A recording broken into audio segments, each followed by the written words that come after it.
आ रही आ रही। आ रही है तारिक साहब।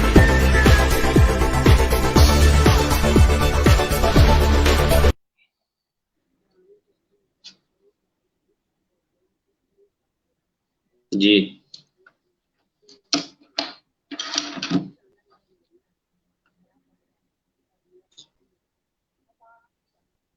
तालीम जी सर।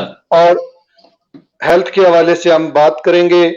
और आपको पता होगा कि गुज़श्ता कई माह से तमाम तालीमी अदारे बंद हैं, कॉलेज, यूनिवर्सिटियाँ, स्कूल तमाम बंद हैं। इस हवाले से हम बात करेंगे कि स्टूडेंट किस तरह से तालीम हासिल कर रहे हैं, और इसके अलावा जो मुल्की मामलात बन रहे हैं कोरोना वायरस की वजह से, जिसकी वजह से लोग बेरोजगार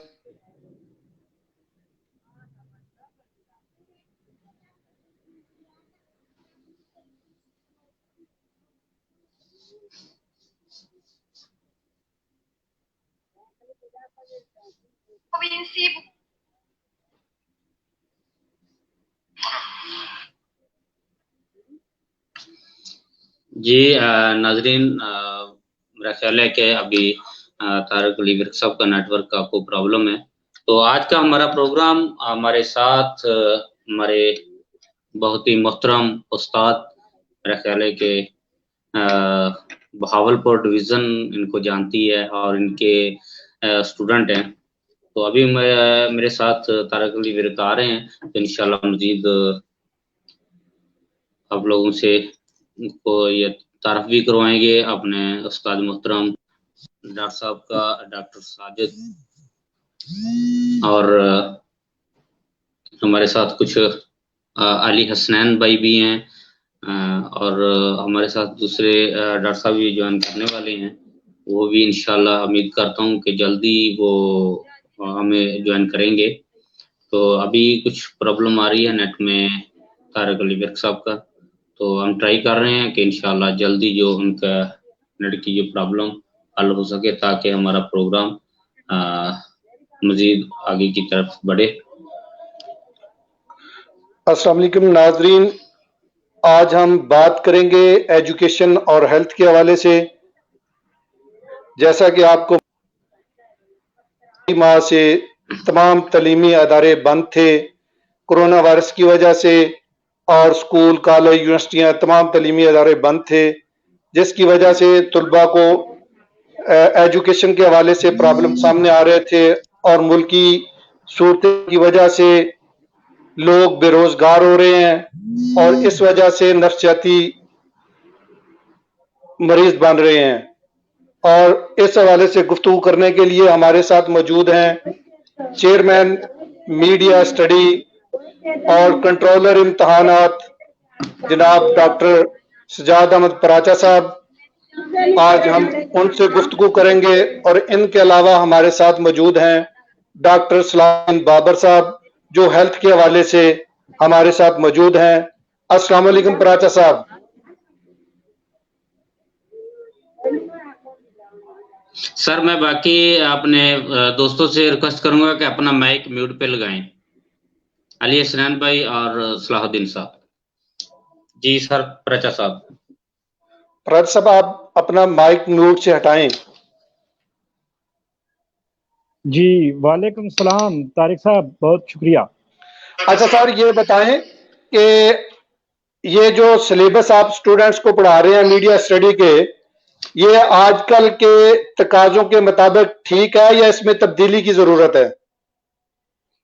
जी तारिक साहब, बहुत शुक्रिया कि आपने इस अहम मौजू के ऊपर मुझे ये मौका दिया कि मैं आपको और सब नाजरीन को इसके बारे में कुछ आगाह कर सकूं।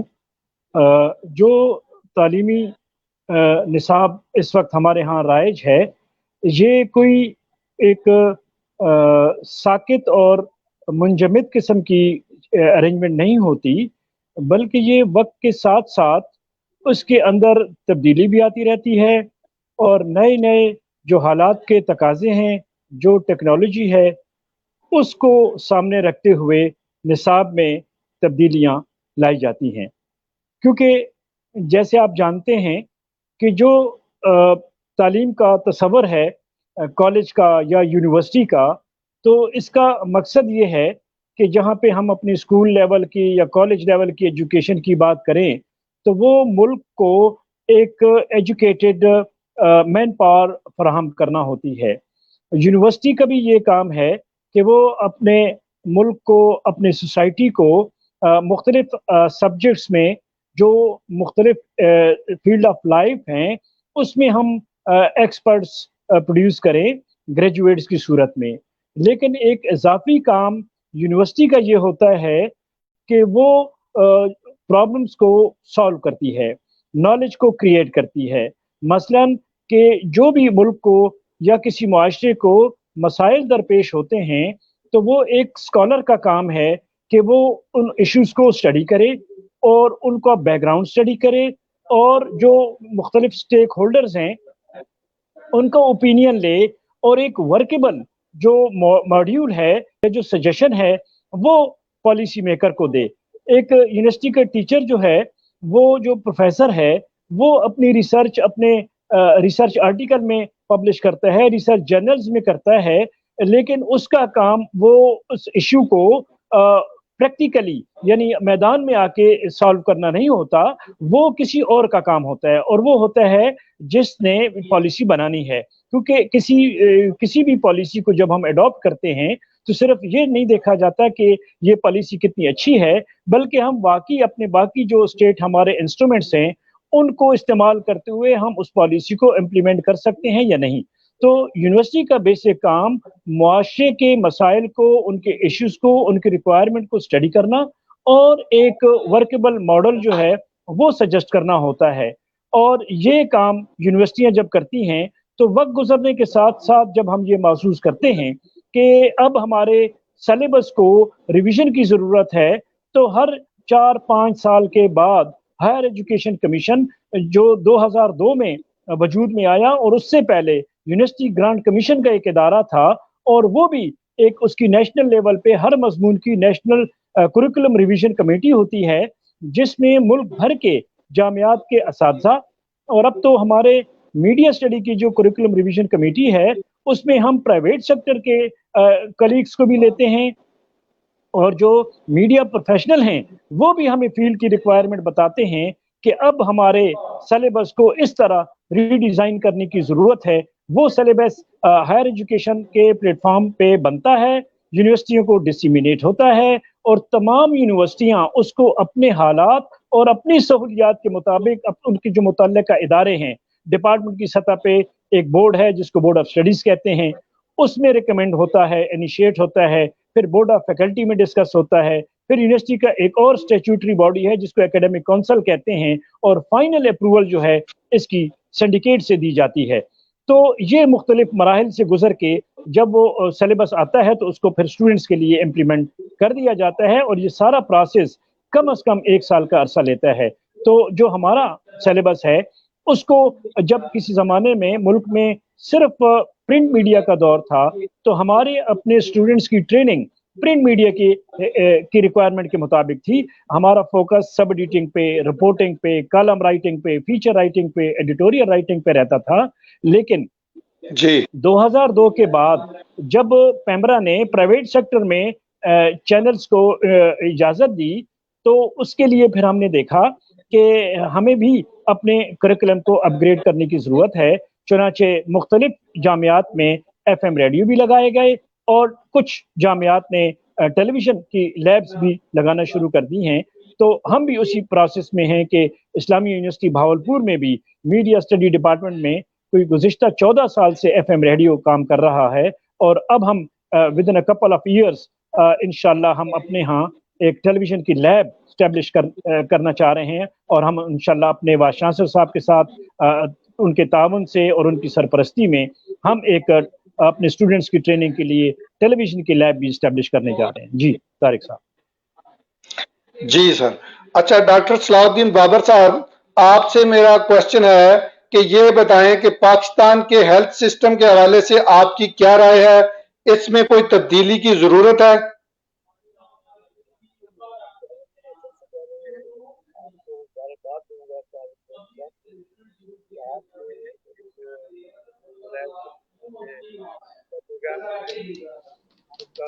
جی ڈاکٹر صاحب آپ کی آواز نہیں آ رہی کلیئر.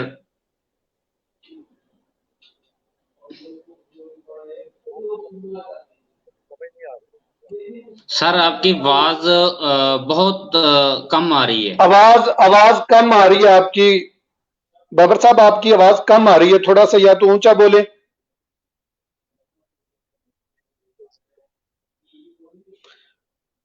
اچھا پراچا صاحب، آپ یہ بتائیں کہ اسٹوڈنٹس کو آپ آن لائن ایجوکیشن دے رہے ہیں، لیکن جن علاقوں میں انٹرنیٹ کی سہولت نہیں ہے تو وہ بچے کس طرح سے تعلیم حاصل کر رہے ہیں؟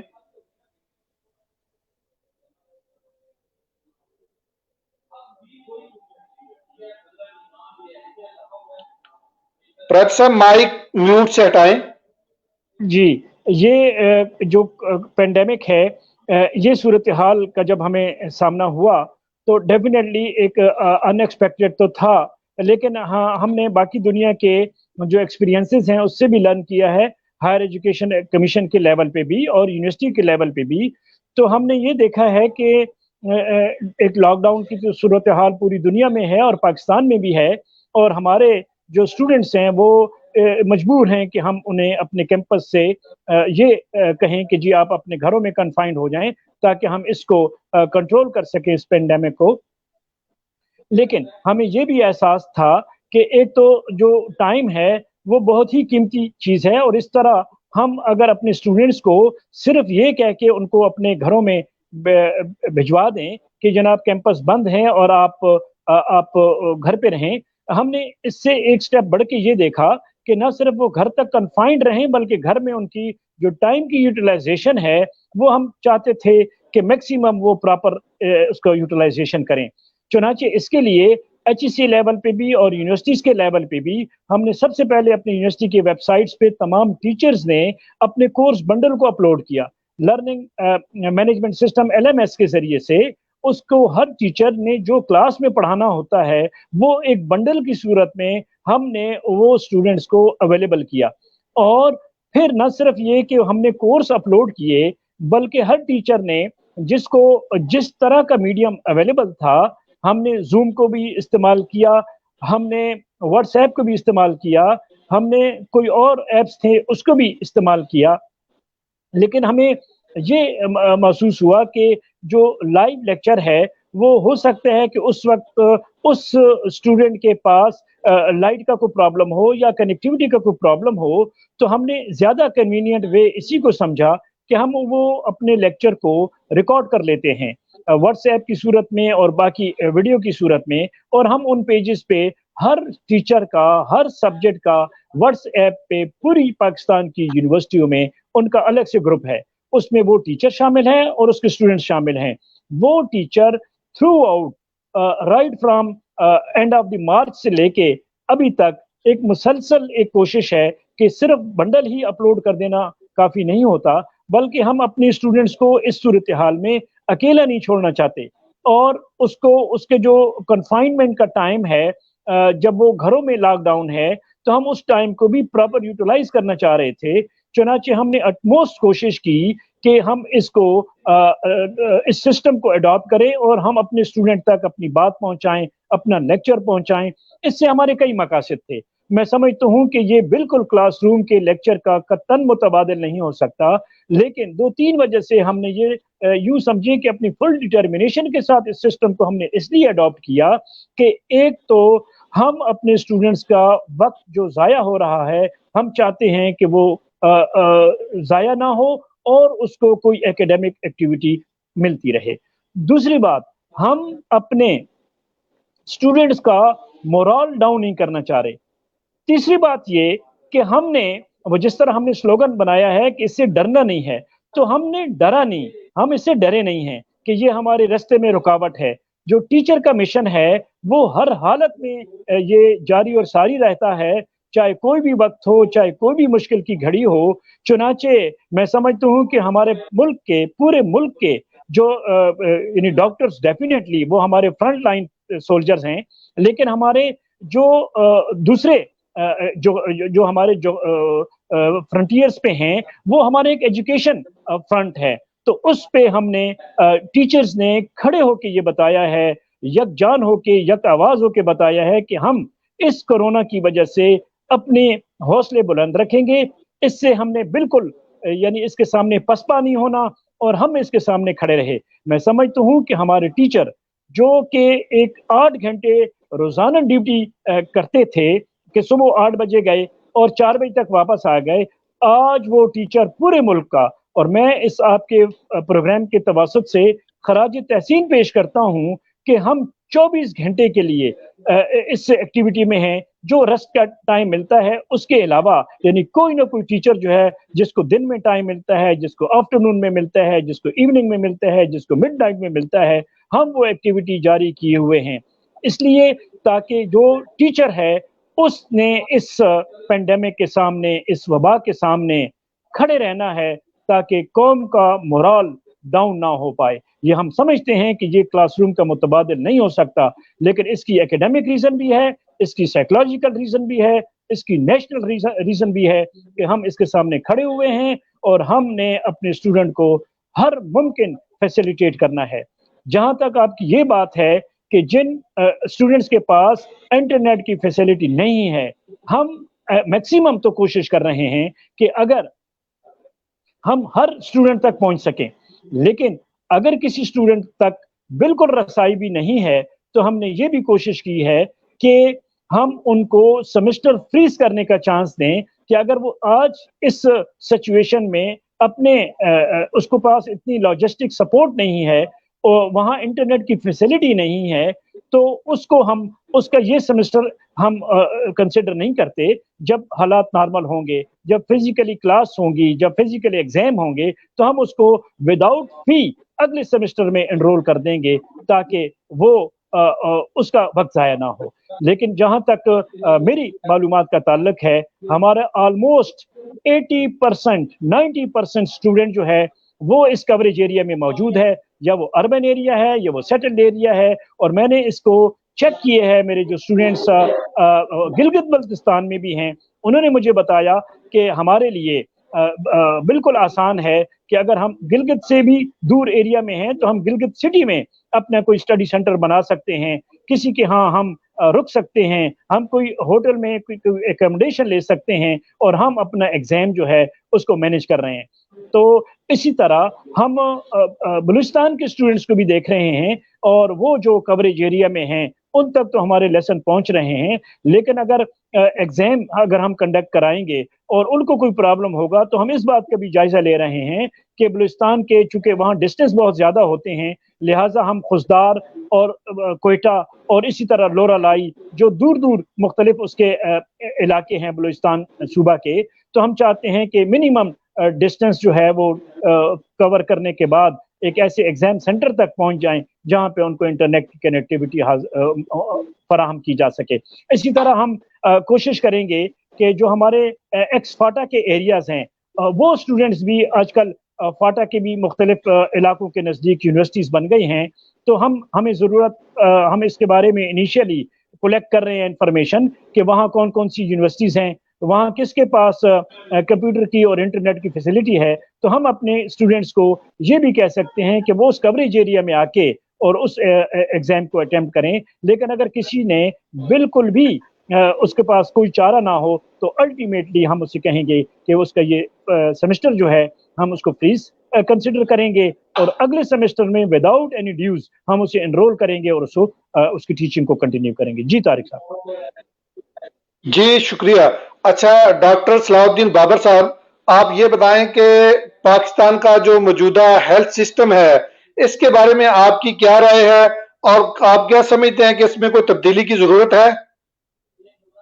सबसे पहले आप बार बार मैं चाहूँगा कि आपने ये फ्लैटिया के नाम से चैनल शुरू किया, बहुत अच्छी कवरेज है ये तो आप चैनल को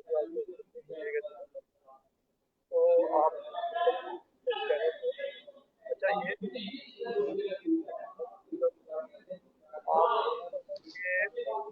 आप ये हो जाता है वो होता है हेल्थ नॉलेज। तो हमने ये देखा है कि हम ये देखिए डिस्ट्रिक्ट पाकिस्तान कितना कितना बजट है محصول होता है एज एक्सपीरियंस में आपको इसमें अपने हेल्थ सिस्टम को हम किसी एडमिनिस्ट्रेशन अगर हम अपने करते हुए सिस्टम को बेहतर वो ये है कि हम क्योंकि जब तक लाइफ नहीं होगी जो लोग काम करेंगे तो कभी सिस्टम तो हमारे देखने के है और उसके बाद जो केयर सेंटर्स हैं फिर तहसील क्वार्टर्स हैं टिकट क्वार्टर्स हैं सर्जरी यूनिट्स हैं टीचिंग हॉस्पिटल्स हैं जैसे हमारा बहादुर में दावत विक्टोरिया हॉस्पिटल एक डोमेन है। बाबर साहब थोड़ा सा ऊंची आवाज में बात करें ताकि आपकी बात हमें सुन पाए, आपकी आवाज बहुत कम आ रही है। अच्छा मसला ये हो रहा है कि यहाँ से कुछ सिस्टम आज अंदर है यूके में और यहाँ पे बहुत तेज हवाएं चल रही हैं, इस वजह से मैं समझता हूँ कोई ऐसा प्रॉब्लम ना हो रहा हो। मैं कोशिश कर रहा हूँ। अब बेहतर है, अब बेहतर है। सर मेरा ख्याल है आपने हैंड फ्री नहीं लगाई है, अगर आप हैंड फ्री लगा लें तो आवाज बेहतर हो जाएगी।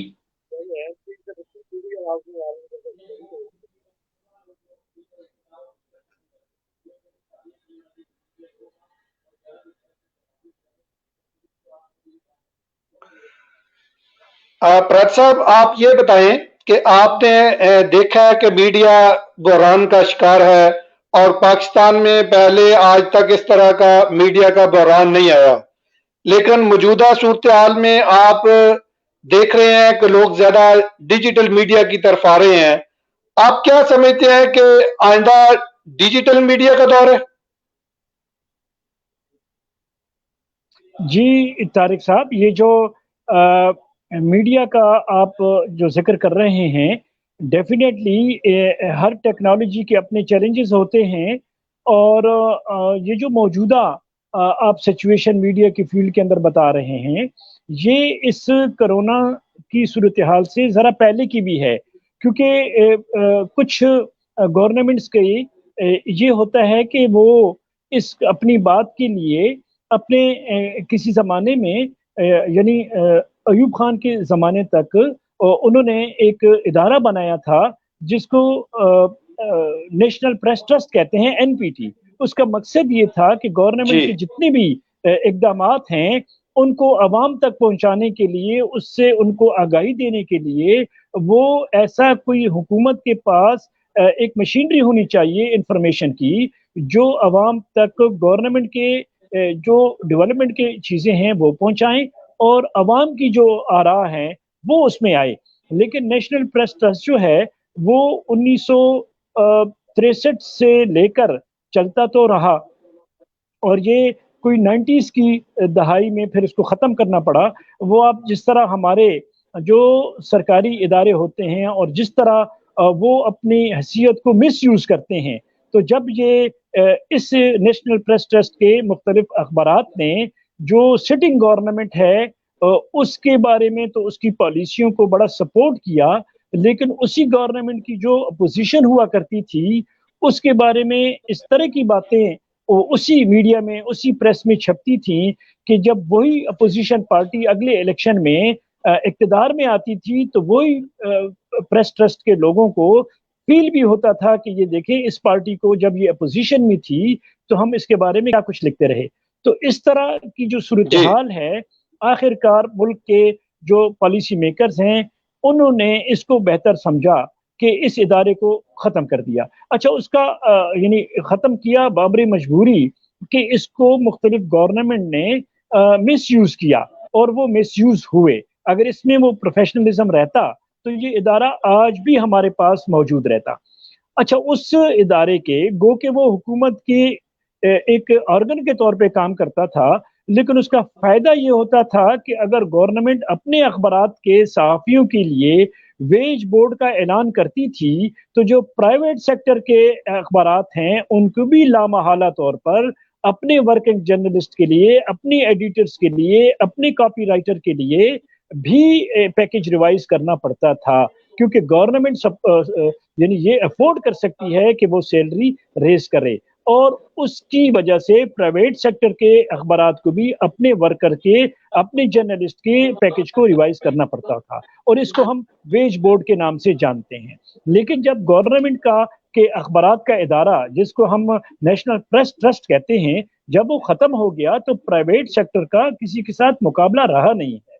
تو اس سے یہ ہوا کہ ان جو اخباری مالکان ہیں انہوں نے کہا جی کہ ہم جب امپلائی رکھتے ہیں، جرنلسٹ کو امپلائی کرتے ہیں، تو ہم اس کی کیپیبلٹی کے مطابق اس کو سیلری پیکج ایوارڈ کرتے ہیں، اور ہم کسی گورنمنٹ کے ادارے کے کہنے پہ یہ اس پہ عمل درآمد نہیں کر سکتے، جس کی وجہ سے ویج بورڈ ایوارڈ کی جتنی بھی ریکمنڈیشنز ہوتی تھیں وہ پرائیویٹ سیکٹر کے جو اخباری مالکان ہیں وہ اس کو بالکل اپنے ادارے میں امپلیمنٹ نہیں کر سکتے تھے۔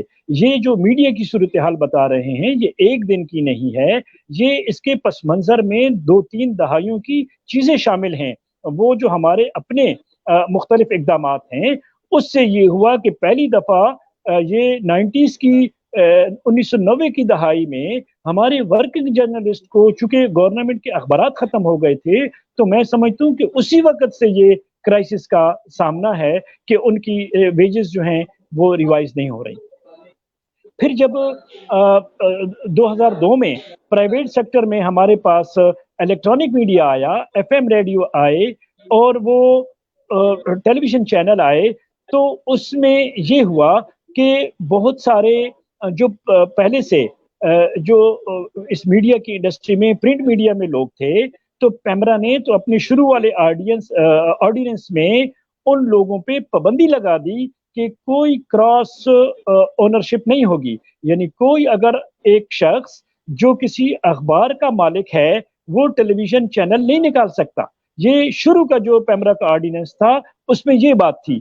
تو پھر بعد میں جب کچھ بڑے ٹیلی ویژن چینلز نے اس ملک سے باہر جا کے اپنی نشریات کو آن ایئر کرنا شروع کر دیا، تو پھر گورنمنٹ کو اس آرڈیننس کے اندر امینڈمنٹ لانا پڑی اور اجازت دی گئی کہ جس کا پہلے سے اخبار کا سیٹ اپ ہے وہ ٹیلی ویژن کا چینل بھی اسٹیبلش کر سکتا ہے۔ تو یہ امینڈمنٹ کے بعد مختلف ہم دیکھتے ہیں کہ وہ اخباری ادارے جو صرف اخبارات اور پرنٹ میڈیا تک محدود تھے وہ الیکٹرانک میڈیا کی فیلڈ میں بھی آئے، اور اس سے ایک اچھا یعنی اثر یہ پڑا کہ ان کے پاس ایک ٹرینڈ جو ہے مین پاور وہ موجود تھی۔ جو اس کا دوسرا پہلو ہے، جی طارق صاحب، اس کا جو دوسرا پہلو ہے وہ یہ ہے کہ جب یہ with the passage of time media کی اہمیت بڑھی اور پرائیویٹ سیکٹر میں کوئی اسٹیبلش کر سکتا تھا، تو وہ جو ایسے اس میں انویسٹر آئے، یوں سمجھیں کہ جن کا ایکچوئل بزنس کوئی اور ہوا کرتا تھا، یعنی وہ میڈیسن کے بزنس میں تھے یا ریئل اسٹیٹ کے بزنس میں تھے یا ان کا کسی اور جگہ پہ بزنس تھا۔ تو انہوں نے دیکھا کہ یہ وہ جو اشتہارات کی مد میں الیکٹرانک میڈیا کو اتنے ملین کے ایڈورٹیزمنٹ دے رہے ہیں، تو انہوں نے الیکٹرانک میڈیا کو اسپانسر کرنے کی بجائے انہوں نے اپنے اپنے چینلز اوپن کیے۔ اس سے یہ ہوا کہ کچھ ادارے ایسے ہیں جنہوں نے تو بہت اچھا کام کیا ہے، لیکن کچھ بزنس پیور بزنس مائنڈیڈ قسم کے جو انویسٹرز تھے وہ میڈیا کے بزنس میں آ گئے۔ تو اس سے ایک ہمیں انحطاط کا صورتحال نظر آتی ہے۔ میڈیا ایک ضرور بزنس ہو، لیکن میڈیا کے بزنس میں اور دوسرے بزنس میں ایک فرق آپ اس مثال سے سمجھ لیں کہ میڈیا کا بزنس ایسے ہے جیسے فارماسیوٹیکل بزنس ہے، یعنی اس میں جو میڈیسن بنانے والی کمپنی ہے وہ ایک خاص ضابطۂ اخلاق، ایک خاص سائنٹیفک لوگ، فارماسسٹ، وہ اس کو اپنے ہاں ایکسپرٹ رکھنے ہیں۔ یہ جو میڈیا کا بزنس ہے یہ ایک شو فیکٹری جو ہے اس طرح کا بزنس نہیں ہے کہ جس طرح کا مرضی اس کا سول لگا دیا جائے اور جس طرح کا میٹیریل چاہے اس میں لگا دیا جائے۔ وہ جو ہے وہ شوز، وہ جوتا جو ہے وہ سال چلے یا 6 مہینے چلے اس سے اتنا فرق نہیں پڑتا، لیکن جو فارماسیوٹیکل کا بزنس ہے، جو میڈیسن کا بزنس ہے، اس کے ایک خاص سٹینڈرڈ ہیں، اس کا ایک خاص فارمولہ ہے۔ جب تک اس کو فالو نہیں کریں گے لوگوں کی جو زندگی ہے وہ ایٹ دی سٹیک ہے۔ تو میں یہ سمجھتا ہوں۔ جی تھینک یو سر۔ یہ اپنا صلاح الدین بابر صاحب آپ ہمارے ساتھ موجود ہیں، बाबर साहब ये बताएं, हेल्थ सिस्टम के हवाले से आप पहले भी बात कर रहे थे, आप बताएं हेल्थ सिस्टम के हवाले से पाकिस्तान के सिस्टम में कोई तब्दीली की जरूरत है?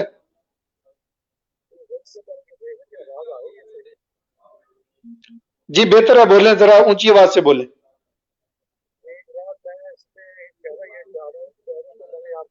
बात नहीं चल रही, दूसरा ये है कि यूके में इस वक्त खतरा है, काफी तेज आवाज चल रही है और बहुत खतरनाक किस्म का इसके नेट में प्रॉब्लम हो रही है। तो हेल्थ सिस्टम के बारे में आपको समझ के हेल्थ सिस्टम सबसे बड़ा यहाँ पे हेल्थ सिस्टम जो है वो जाए हो रहे हैं, लेकिन आपके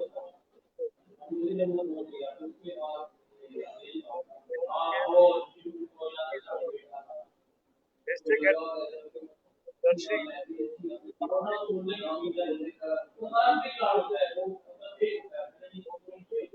करके जब प्राइमरी में आता है डिस्ट्रिक्ट में आता है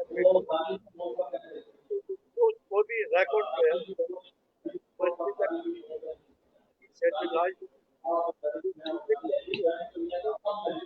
दोबारा आगे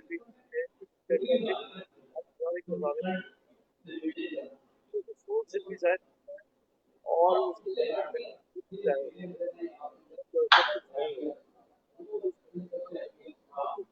करने चाहिए रिसोर्सेज। मैं ये नहीं कह रहा कि इतना पैसा और डालें और इतना पैसा और डालें, इसकी कोई जरूरत नहीं, तो ये है कि हमें इसको सेंट्रलाइज करना चाहिए। अभी सेंट्रलाइज करने में तो बच्चे नहीं, आपकी जो इसमें नेक और इसमें मेहनत शामिल है और कि हमें जो एक्सपीरियंस मैनेजर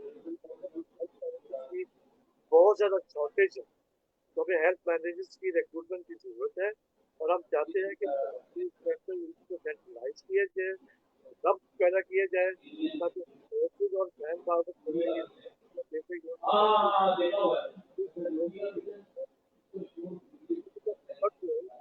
वहां से चले और वो सेंट्रलाइज हो और वो सीधा उधर जो है जहाँ आगे रेफर हो रहा है वहां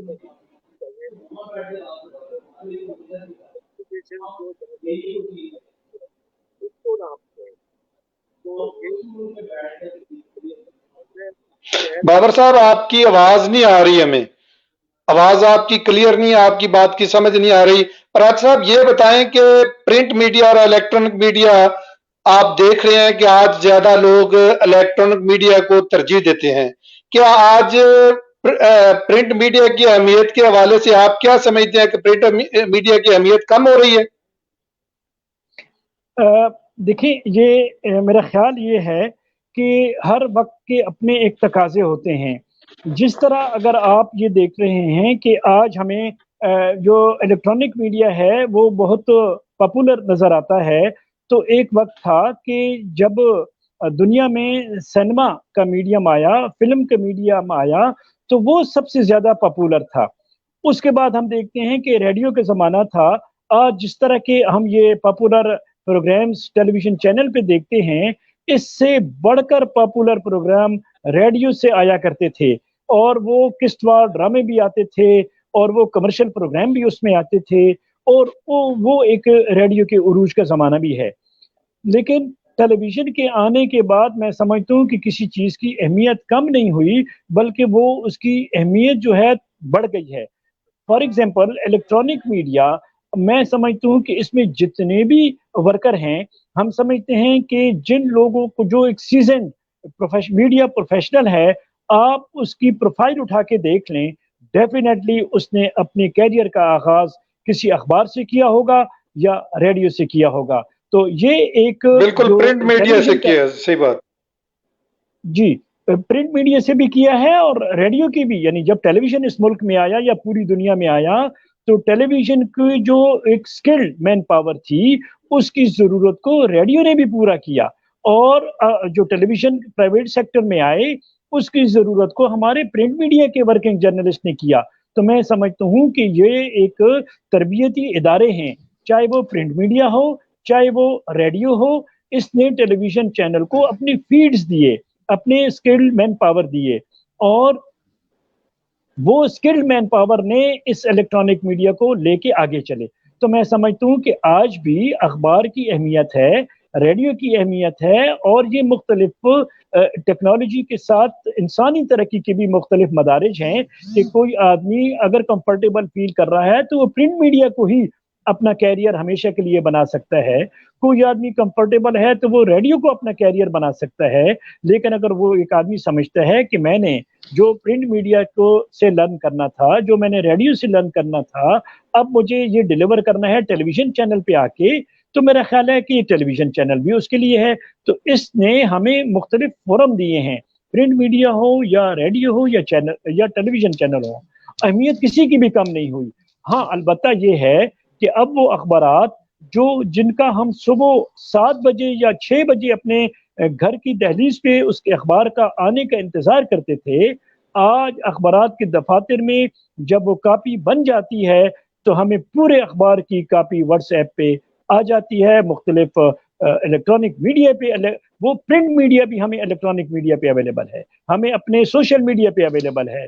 جو کل اخبار چھپنا ہے وہ رات کو ہم وہ اخبار کی کاپی دیکھتے ہیں, اس کی خبریں دیکھتے ہیں, اس میں بلکہ ایسے پورے پیجز بن گئے ہیں جن کو آپ اپنے آرٹیکل اس میں پبلش کرتے ہیں. اور میں سمجھتا ہوں کہ وہ ہے بیسیکلی پرنٹ میڈیا. مطلب ہے کہ لکھاری نے بہرحال لکھنا ہے, کالم رائٹر نے لکھنا ہے, سب ایڈیٹر نے لکھنا ہے. وہ لکھنا چاہے کاغذ پہ کر لے چاہے وہ کمپیوٹر کی اسکرین میں کر لے. جو لکھائی ہے, جو تحریر ہے, اس کی اہمیت کبھی بھی ختم نہیں ہوگی, کیونکہ مارشل میکلوہن ایک اسکالر ہے میڈیا کا, بیسیکلی وہ کینیڈین تھا. وہ یہ کہتا ہے کہ جب تحریر آئی ہے تو انسان زیادہ مدلل ہو گیا ہے. تحریر کی ایجاد سے پہلے انسان زیادہ جذباتی تھا, ایموشنل تھا, لیکن تحریر نے انسان کو لاجیکل بنایا ہے, مدلل بنایا ہے. تو میں سمجھتا ہوں کہ, اور وہ یہ اس کی وجہ یہ بتاتا ہے کہ تحریر جو ہے دوسرے آنے والے لوگوں تک منتقل ہوتی ہے, اگلی نسلوں تک وہ منتقل ہوتی ہے. تو چاہے وہ تحریر کاغذ پہ لکھی گئی ہو یا وہ ڈیسک ٹاپ پہ لکھی گئی ہو یا وہ کسی الیکٹرانک فائل پہ لکھی گئی ہو, تحریر بہرحال تحریر ہے. اور یہ البتہ ہے کہ اخبارات کی سرکولیشن ہارڈ کاپی کی صورت میں شاید پوری دنیا میں افیکٹ ہوئی ہے. یہ صرف پاکستان کا فینامینا نہیں ہے, یہ وقت کا اور ٹیکنالوجی کا ایک جبر ہوتا ہے. ہم نے اس سے سیکھنا ہوتا ہے. اور یہ جو چیلنجز آتے ہیں قوموں کی زندگی میں, اداروں کی زندگی میں, یہ آتے ہی اس لیے ہیں کہ آپ اپنے لیے نئے افق تلاش کریں, آپ اپنے لیے نئے وینیوز تلاش کریں, اور آپ اپنی صلاحیتوں کو نئے تقاضے کے مطابق اجاگر کریں. تھینک یو جی.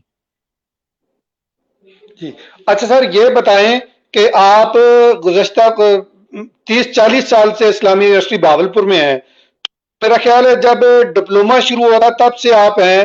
آپ کیا سمجھتے ہیں کہ آپ کے اسٹوڈنٹس کی کتنی تعداد جو ہے ایک کلاس سے, کتنے لوگ ہیں وہ میڈیا میں آتے ہیں اور کتنے نہیں آتے؟ جی, شروع میں جب اسلامی یونیورسٹی بہاولپور میں نے 1988 میں اس ادارے کو جوائن کیا تو مجھ سے پہلے 1 سال کا ڈپلوما یہاں موجود تھا اور وہ ایوننگ میں ہوتا تھا. 89 سے ہم نے اس کو ایم اے کیا اور پھر ہم اس کو آگے پروموٹ کرتے چلے گئے. اس میں ایم فل انٹروڈیوس کروایا, اس میں پی ایچ ڈی انٹروڈیوس کروایا, اس میں بی ایس پروگرام کروایا. تو شروع میں جب بھی کوئی سبجیکٹ ہوتا ہے, آپ کسی بھی جگہ کا ریکارڈ دیکھ لیں, اس میں چونکہ پہلے سے اس کی کوئی مثال موجود تو ہوتی نہیں ہے کہ لوگ ایک دوسرے کے دیکھا دیکھی اس میں داخلہ لے لیں. تو شروع میں جو ہمیں اسٹوڈنٹس ملے وہ تھے جن کا اپنا ذاتی پہلے سے اس میں رجحان موجود تھا, ان کی دلچسپی موجود تھی, وہ زیادہ پڑھنے والے از خود موجود تھے, وہ لکھنے والے موجود تھے. اور جب ڈپارٹمنٹ آیا تو ان کی یہ جو صلاحیتیں ہیں یہ چینلائز ہو گئیں. تو ہم یہ دیکھتے ہیں کہ جو اولین ہمارے بیچ تھے وہ بہت ہی, اس میں آنے والے لوگ ہی وہی ہوتے تھے جن میں پہلے سے لکھنے کا, پڑھنے کا اور یہ جو شوق ہے یہ موجود ہوتا تھا. ہم نے ان کی صلاحیتوں کو چینلائز کیا اور جب وہ یہاں سے ڈگری لے کے گئے تو میں یہ دیکھتا ہوں کہ انہوں نے بہت اچھا پرفارم کیا, چاہے وہ پرنٹ میڈیا ہو, چاہے اب وہ الیکٹرانک میڈیا میں ہو, یا وہ ٹیچنگ میں ہو, یا وہ دنیا کے اور اداروں میں ہوں. ہمارے اولین جو گریجویٹس تھے انہوں نے بہت اچھا پرفارم کیا. اور یہ بات ہم اس لیے بھی کہہ سکتے ہیں کیونکہ ان کو یہاں سے ڈگری لیے ہوئے कम से कम 20 साल, 25 साल, 30 साल हो गए हैं। अब मौजूदा अगर मैं कहूँ कि हमारी जो मौजूदा ग्रेजुएट्स हैं, ये अपनी ज़िंदगियों में इतना सक्सेसफुल है नहीं, तो ऐसा हो ही नहीं सकता कि डिग्री लेने के पहले ही 3 साल बाद एक आदमी पूरे मुल्क में जो है अपना करियर बना ले, ऐसा होता नहीं है। किसी भी डिपार्टमेंट के अंदर करियर बनाने के लिए आपको कम से कम 15 साल कंसिस्टेंटली उस फील्ड में मेहनत करना होती है। तो मैं ये कह सकता हूँ कि जो हमारे सन 2005 तक के लोग थे, जिनको अब फील्ड में गए हुए 15 साल हो गए हैं, मैं समझता हूँ कि वो लोग शुरू के, जिनको अपना कैरियर बनाते हुए 25 साल लगे, तो वो आने वाले लोगों के लिए 20 साल का अरसा रह गया, और उसके बाद आने वाले लोगों के लिए वो 15 साल हो गए, और उसके बाद जो लोग आएंगे तो उनको अपना कैरियर स्टैब्लिश करने में 10 साल चाहिए होंगे। और एक वक्त आएगा कि जब हमारे यहाँ से ट्रेन होने वाला ग्रेजुएट इतना कॉम्पिटेंट होगा और अपॉर्चुनिटीज इतनी ज्यादा हो जाएंगी कि वो 5 साल में अपना एक अच्छा खासा कैरियर स्टैब्लिश कर लेगा। जी तारिक साहब। अच्छा सर, ये बताएं कि आप अपने चंद शागिर्दों का जिक्र करें जो कामयाब तरीन रहे हैं और जिन पे आपको फख्र है। मैं आपको तारिक साहब बताऊं कि मैं अपने तमाम जो मेरे स्टूडेंट्स रहे हैं, मुझे उन सब पर फख्र है, चाहे वो तालीमी लिहाज से बहुत आला भी हों तब भी फख्र है, अगर वो मिडिल लेवल के हों तब भी ठीक है, और अगर वो बैक बेंचर हों तब भी ठीक है। क्योंकि जो इंसान इस दुनिया में आया है, अल्लाह ताला ने उसको कोई ना कोई खुसूसियत दे के ही भेजा है, वरना उसकी पैदाइश का कोई जवाब नहीं था। तो मैं ये समझता हूँ कि मेरे लिए तो मेरे सारे तालिब इल्म काबिल फख्र हैं। हाँ, अलबत्ता आप भी जानते हैं, आपके भी कुछ क्लास फेलोज होंगे, मेरे भी कुछ ऐसे शागिर्द हैं जो डेफिनेटली हम उनकी मिसाल अपनी क्लास में देते हैं ताकि हम अपने स्टूडेंट्स को मोटिवेट कर सकें। ये मिसालें मोटिवेट करने के लिए तो हो सकती हैं, किसी को डिप्रेस करने के लिए नहीं दी जा सकती। तो मुझे अपने एक एक तालिब इल्म पे इंतहाई फख्र है। जिस तरह हर इंसान को अपनी औलाद अजीज होती है, चाहे उसने एकेडमिकली या बिजनेस में परफॉर्म किया हो या ना हो, उसका एक एक बेटा या बेटी उसे अजीज होता है। मुझे भी इनवेरिएबली बिला तफरीक मैं बड़े वसूख से कहता हूँ, और ये बात मैं दिल से कह रहा हूँ कि मुझे अपने तमाम स्टूडेंट्स पे फख्र है। जी सही। अच्छा, सलाहुद्दीन बाबर साहब भी हमारे साथ मौजूद हैं। अब देखते हैं कि उनकी आवाज अब क्लियर आती है कि नहीं आती। बाबर साहब बताएं, आप हेल्थ सिस्टम के हवाले से बात कर रहे थे, बताएं।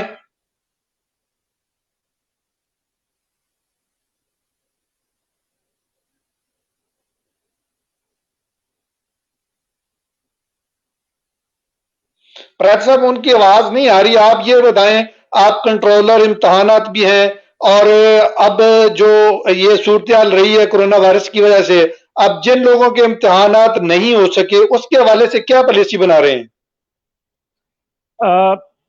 जब ये कोरोना लॉकडाउन शुरू हुआ तो ये कोई 13 मार्च की बात है, और हम अप्रैल के फर्स्ट वीक में अपने बीए बीएससी के एग्जाम शेड्यूल कर चुके थे, लेकिन वो हमें लॉकडाउन में जाना पड़ा, हमें वो एग्जाम पोस्टपोन करना पड़े। और फिर हम डेफिनेटली उस वक्त तो इस पेंडेमिक का इतना एक फियर था कि अभी यानी पाकिस्तानी कौम उसको अंडरस्टैंड नहीं कर सकी कि इसके साथ लड़ना कैसे है और इससे बचना कैसे है। तो फिर वो with the passage of time जब एक्सपर्ट्स के ओपिनियन सामने आए और स्टडीज सामने आई और गाइड किया गया हेल्थ सेक्टर के हमारे जो एक्सपर्ट्स हैं उनकी जानिब से, गवर्नमेंट ने गाइडलाइन दी है, तो इसी तरह हर डिपार्टमेंट के अंदर भी उन्होंने इससे ओहदा बरा होने के लिए कोई एक एसओपीज या एक लाहे अमल बनाया। तो हम भी जब इस पे पहुंचे कि अब इस जो सूरत हाल जिसमें पूरी दुनिया है, इससे किस तरह हमने बचकर रहते हुए कि सैनिटाइजर है, सोशल डिस्टेंसिंग है, या आप मास्क का इस्तेमाल करते हैं, तो जब हम ये देखा कि अब हम थोड़ा सा जो अवेयरनेस लेवल है वो हम अटेन कर चुके हैं, तो हमने गवर्नमेंट को डेफिनेटली जो हमारे एग्जामिनेशन के सेंटर्स हैं वो यूनिवर्सिटियों में तो चंद एक ही होंगे, वो पूरे डिवीजन के जो हमारे कॉलेजेस हैं उसमें ये सेंटर बनते हैं। और भावलपुर इस्लामी यूनिवर्सिटी भावलपुर के पास पूरे भावलपुर डिवीजन में कोई 111 कॉलेजेस हैं जिनका हमने एग्जाम कंडक्ट करना होता है।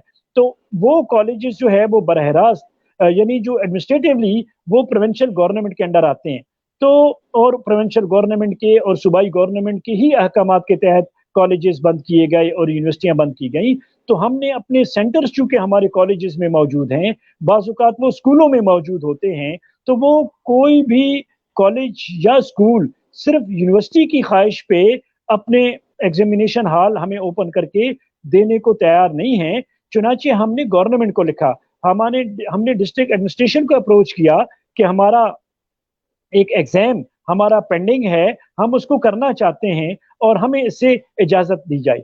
लेकिन डेफिनेटली कोई भी डिस्ट्रिक्ट मैनेजमेंट जो है वो इतनी इंडिपेंडेंटली हमें अलाउ नहीं कर सकती। उन्होंने डेफिनेटली जो हायर अथॉरिटीज़ हैं, जो प्रोविंशियल हायर एजुकेशन का डिपार्टमेंट है या जो और इदारे हैं, डेफिनेटली उनको उन्होंने अप्रोच किया है। और जो हम फीडबैक की सूरत में ये सुनते रहे हैं जो हमारे पॉलिटिकल लीडर्स हैं कि जी कुछ यूनिवर्सिटियां जो है अप्रोच कर रही हैं और इजाज़त मांग रही हैं कि हमें इम्तहानात कराने की इजाज़त दी जाए।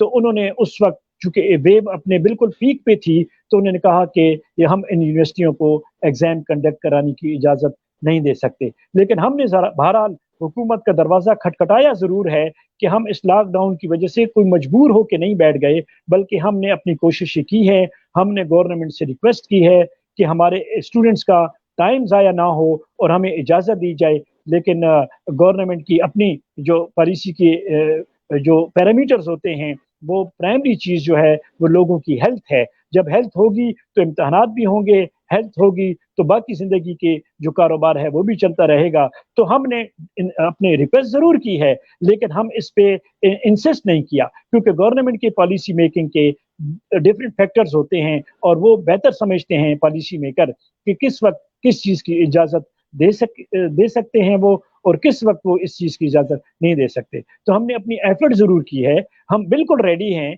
हमारी तैयारी मुकम्मल है कि जब भी हमें अलाउ किया जाए हम उसके 2 हफ्तों के अंदर अंदर अपना कोई भी एग्जाम कंडक्ट करा सकते हैं। जी तारिक साहब। अच्छा सर, आपके कुल कितने सेंटर हैं जिधर आप इम्तहानात लेते हैं? ये भावलपुर यूनिवर्सिटी के कुल कितने सेंटर हैं?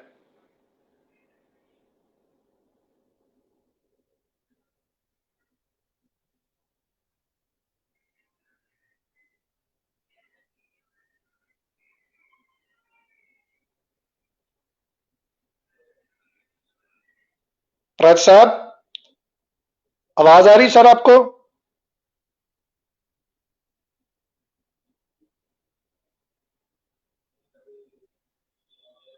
नाजरीन, हमारे साथ थे डॉक्टर सजाद अहमद पराचा साहब।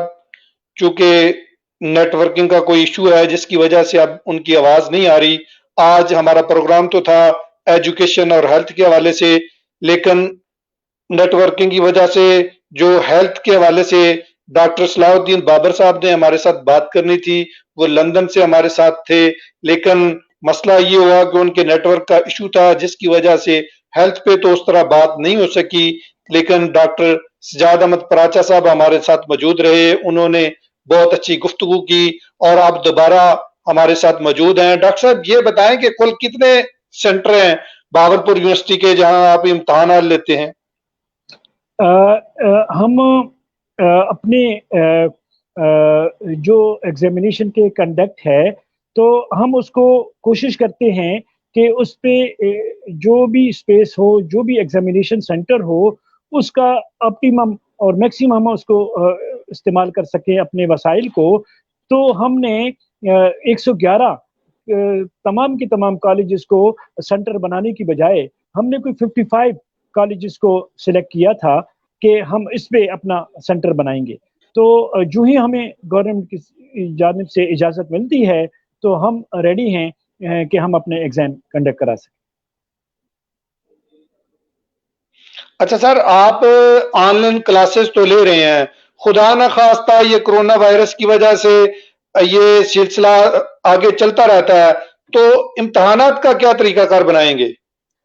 हमने इम्तहानात का तरीकाकार वरीक साहब बना लिया है और वो तरीकाकार ये है कि हमने जिस तरह मुख्तलिफ आप भी देखते होंगे, जिस तरह NTS एक टेस्टिंग सर्विस वो अपने MCQs के जरिए एग्जाम लेते हैं اور دنیا کے دوسرے اداروں نے جو اے لیول کے اور او لیول کے ادارے ہیں وہ انہوں نے اپنے اسٹوڈنٹ سے آن لائن ایگزام لیا ہے. تو ہم نے بھی اس موجودہ جو صورتحال ہے اس سے نبرد آزما ہونے کے لیے ہم نے بھی یہ سسٹم ڈیوائز کیا ہے کہ ہم اپنے اسٹوڈنٹس کو اس کے لیپ ٹاپ پہ، اس کے کمپیوٹر پہ، اس کے ایون موبائل فون پہ ہمارے کویسچن آئیں گے اور وہ ان کو اٹیمپٹ کرے گا. اور ہم اس کو پہلے انشور کر رہے ہیں. ہم نے ایک سروے کیا ہے اور اس میں ہم نے اپنے اسٹوڈنٹ سے یہ پوچھا ہے کہ آپ کو کنیکٹیوٹی اور یہ ساری چیزیں اویلیبل ہیں. جس طرح شروع میں پروگرام میں میں نے بتایا کہ 80 سے 90% لوگوں کے پاس، ہمارے اسٹوڈنٹس کے پاس یہ فیسلٹی موجود ہے. ہم نے وہ ڈیٹا لیا ہے اور اس کی بنیاد پہ ہم کہہ سکتے ہیں کہ ہم آن لائن ایگزام کنڈکٹ کرا سکتے ہیں. اس کے لیے ہم نے مختلف جو فورمز تھے اس پہ ڈسکشن کے بعد اس نتیجے پہ پہنچے ہیں کہ ہم اپنے فرسٹ فیز میں کیونکہ کوئی بھی جب نئی ایکٹیویٹی ہوتی ہے، آپ کوئی چیز نیا شروع کرتے ہیں تو اس کو فل فلیج شروع کرنے سے پہلے آپ اس کی ٹیسٹنگ کرتے ہیں، آپ اس کو پائلٹ پروجیکٹ کے طور پہ لیتے ہیں. تو ہم نے بھی یہ کیا کہ ہمارا جتنے بھی بی ایس پروگرام ہے اس میں 8 سیمسٹر ہیں تو ہم نے صرف 8ویں سیمسٹر کے اسٹوڈنٹس کو لیا. اگر وہ ایم اے کا پروگرام ہے تو ہم نے اس کے چوتھے سیمسٹر کو لیا، یعنی جو آؤٹ گوئنگ سیمسٹر ہیں جنہوں نے ڈگری لے کے جاب مارکیٹ میں انٹر ہونا ہے ان کو ہم نے پہلے پریورٹی دی اور ان کو ہم اپنے سسٹم میں لا رہے ہیں. وہ ہمارے سسٹم میں موجود ہیں. آج کل ہمارے جو فیکلٹی ہے وہ اسٹوڈنٹس کی پریکٹس کے لیے ایم سی کیو جو ملٹیپل چوائس کوشچنز ہوتے ہیں ان کو ہم اپلوڈ کر رہے ہیں، جس سے ان اسٹوڈنٹس کی امتحان کی بھی تیاری ہو جائے گی اور اس ایکچوئل ایگزام میں جب وہ ایم سی کیو کو حل کریں گے تو اس کی پہلے سے ایکسرسائز بھی ان کی ہو جائے گی. تو ہم پہلے ان کو انٹرنل مارکس کے طور پہ وہ ایم سی کیو ان سے سالو کروا رہے ہیں.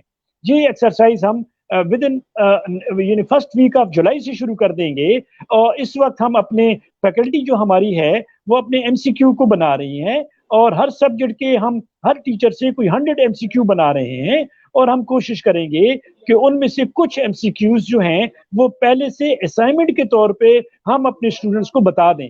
وہ ان کو سوال اپیئر ہوگا، جواب وہ خود تلاش کریں گے چاہے وہ جتنے ٹائم میں بھی کر لیں. تو ہمارے پاس 2 چیزیں آ جائیں گی. ایک تو ان کی جو ایویلویشن ہے جس کو ہم سیشنل ایویلویشن کہتے ہیں وہ آ جائے گی اور دوسرا وہ اس سسٹم کے ساتھ یوز ٹو ہو جائیں گے جو ان کو ایکچوئل امتحان میں ہیلپ فل ہوگی. تو یہ سسٹم ہم نے ڈیوائز کیا ہے. پھر ہم نے یہ بھی دیکھا ہے کہ اگر اس سسٹم میں کہ کوئی اسٹوڈنٹ اچھے سکور لے لیتا ہے، اچھے گریڈ سکور کرتا ہے تو ہم وہ ریزلٹ اس کا ایکسیپٹ کریں گے. اور اگر کوئی اس میں کسی بھی وجہ سے اچھا سکور نہیں کرتا تو اس کا جو پریویس ٹریک ریکارڈ ہے ہم اس سے کم اس کا سکور نہیں ہونے دیں گے، یعنی اس کا پچھلے ایوریج کے مطابق نیا سکور ہم بنا لیں گے اگر یہ موجودہ آن لائن امتحان میں اس کا نتیجہ اچھا، اس کا ریزلٹ اچھا نہ ہوا. لیکن اگر اچھا ہوا تو اچھا نتیجہ ہم سلیکٹ کر لیں گے اور اگر کم ہوا پچھلے جو ایوریج ہے تو ہم پچھلے ایوریج کے مطابق اس کو ایڈجسٹ کریں گے، چاہے ہمیں اسے ایڈیشنل اسائنمنٹ دینی پڑے، اس کو ری ایگزام کرنا پڑے، لیکن ہم اس کے نمبروں کا جو لاس ہے وہ بھی نہیں کرنے دیں گے اس ٹیکنالوجی کی وجہ سے. جی طارق صاحب. صحیح. اچھا سر، یہ آن لائن سسٹم کے حوالے سے آپ کو ٹریننگ کس نے دی تھی؟ کیا ایچ ای سی کی طرف سے کوئی بندہ نے آ کے آپ کو ٹریننگ دی تھی یا آپ کی ٹریننگ آن لائن ہی ہوئی تھی؟ دیکھیں طارق صاحب، جب ہم لاک ڈاؤن کی صورتحال کی بات کرتے ہیں اور سوشل ڈسٹینسنگ کی بات کرتے ہیں تو میرا خیال ہے کہ پورے پاکستان کے یونیورسٹیوں کے ٹیچرز کو کسی ایک جگہ بلا کے ٹریننگ دینا، میرا خیال ہے اب اس کو ہمیں انڈرسٹینڈ کرنا چاہیے کہ یہ ممکن نہیں تھا. انہوں نے اپنے جو میڈیولز ہیں وہ آج کل اتنی ڈیوائسز اویلیبل ہیں، آپ ان کو انٹرنیٹ پہ دیکھ سکتے ہیں، اس کی ہارڈ کاپی نکال سکتے ہیں، آپ ان کو اسٹڈی کر سکتے ہیں، آپ اس کو ڈائیگرام کے ذریعے کلیئر کر سکتے ہیں، وائس میسج کے ذریعے کلیئر کر سکتے ہیں، اپنی ویڈیو ریکارڈنگ کے ذریعے کلیئر کر سکتے ہیں. تو وہ ویژن جو ہے ایچ ای سی نے جو وہ چاہتے تھے انہوں نے یونیورسٹیز کو ٹرانسفر کیا. اور ادھر جو ہمارے ہر کیمپس کے اندر پوری پاکستان کی یونیورسٹیوں میں آئی ٹی ڈائریکٹریٹ بنے ہوئے ہیں، آئی ٹی ڈپارٹمنٹ بنے ہوئے ہیں، ادھر ایکسپرٹس موجود ہیں. انہوں نے اس ویژن کو ایبزارب کیا، اس ٹریننگ کو خود سمجھا और फिर आगे फैकल्टी को वो ट्रांसफ़र किया। सो उसमें हमने यानी ग्रुप्स की सूरत में सोशल डिस्टेंस को सामने रखते हुए मुख्तलिफ औकात में हम मुख्तसर ग्रुपों को बुला के मुख्तलिफ लैब्स में उनकी ट्रेनिंग करवाते थे। तो ये वर्चुअली हम डेफिनेटली कोई इस्लामाबाद सारे लोगों को इकट्ठा करना मुमकिन नहीं था और इस सूरत हाल में किया भी नहीं जाना चाहिए था। तो हर कैंपस के अंदर वही मॉड्यूल जो HEC ने अडॉप्ट किया था और यूनिवर्सिटी को कहा था कि आप इसे अडॉप्ट करें, तो बाकायदा तौर पर टीचर्स की ट्रेनिंग की गई और टीचर्स ने उन ट्रेनिंग को हासिल किया और उस ट्रेनिंग के बाद वो इस काबिल हैं कि वो अपने जो ऑनलाइन सिस्टम है उसके साथ चल सकें। और अगर किसी को कोई बात क्लियर नहीं है या टेक्नोलॉजी का कोई मसला है तो हम हर वक्त अपने जो टीचर हैं वो अपने चेयरमैनों के साथ राब्ते में रहते हैं। हमारा जो डिपार्टमेंट का हेड है वो डायरेक्टरेट ऑफ IT के साथ कांटेक्ट में रहता है और जो भी इश्यूज हैं, आप जो भी हमें कंप्लेंट्स आती हैं, चाहे टीचर्स की जानिब से आती हैं, चाहे स्टूडेंट्स की जानिब से आती हैं, हम वो मैसेज मुतल्लिका इदारे को IT डायरेक्टरेट को फॉरवर्ड कर देते हैं और वो उसको अकॉर्डिंगली एड्रेस करते हैं। तो मैं जो चीज़ एस्टेब्लिश करना चाह रहा हूँ वो ये है कि हालात कोई भी हों, हमें अपनी हिम्मत को नहीं हारना चाहिए और किसी भी तरह की चैलेंज के सामने खड़े रहना चाहिए, इसलिए कि इस कौम को हौसलों की ज़रूरत है, खड़े रहने की ज़रूरत है। और इसी वजह से ये जो टीचर कम्युनिटी है, जो बाकी मुल्क के जो अहम इदारे हैं, वो इसके सामने डट के खड़े हो गए हैं, इसलिए कि कौम को हौसले की ज़रूरत है, कौम को एक इस वक्त एक इत्तेहाद की ज़रूरत है। तो हमने किसी टेक्नोलॉजी को ये कह के रद्द नहीं किया कि हम इसको नहीं समझ सकते। हमने कहा नहीं, हम इसको समझ सकते हैं। हम अपनी रुकावटों को दूर करना चाह रहे हैं, हम अपने मकसद को हासिल करना चाह रहे हैं, इसलिए हमने कहा कि कोई भी टेक्नोलॉजी इतनी मुश्किल नहीं होती। ये जो कौमों की ज़िंदगी में मैंने आपसे पहले गुज़ारिश की कि जब इस तरह की सिचुएशंस आती हैं, ये चैलेंजेस आती हैं, ये एक ब्लेसिंग होती है। इससे कौमों की भी और इंडिविजुअल की भी जो क्वालिटीज़ हैं वो खुल के सामने आती हैं, वो एक्सप्लोर होती हैं और इसी से कौमें तरक्की करती हैं। और यही चीज़ हम इस लेके आगे चल रहे हैं